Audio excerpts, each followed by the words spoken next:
जाड़ा में अचानक घुटना के दर्द बढ़ जाला। अयीसन काहे होखेला अवूरी एकरा के कम करे खाती का कसकतानी चली जानल जाव। जाड़ा में घुटना में दर्द काहे होला। ठंडा मौसम में खून के बहाव कम हो जाला।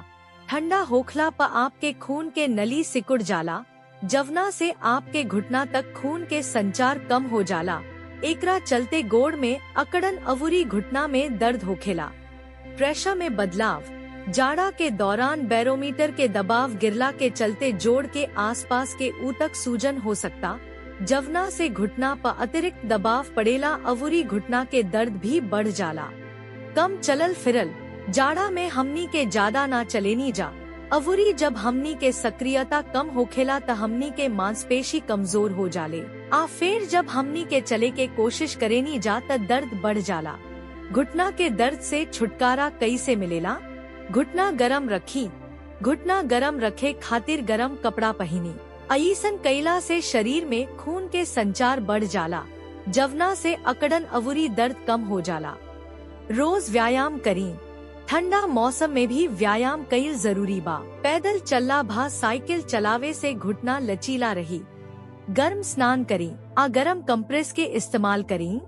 गरम स्नान कैला से घुटना के आसपास के मांसपेशी में आराम मिलेला। खून के संचार में सुधार होला। एकरा अलावे आप अपना घुटना पर गर्म कंप्रेस भी लगा सकतानी, जवना से आपके तुरंत राहत मिल सकता। खूब पानी पी।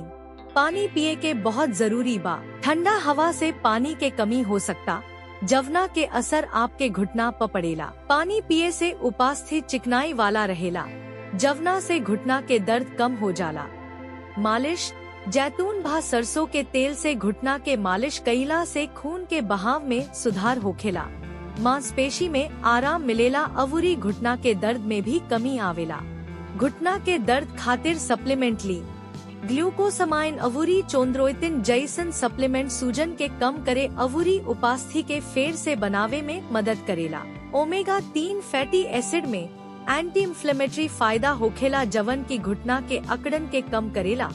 हालांकि कवनो सप्लीमेंट शुरू करे से पहले डॉक्टर से सलाह ली। यह टिप्स के पालन करके रवा घुटना के दर्द कम कर सकेनी। जाड़ा के आरामदायक बना सकेनी।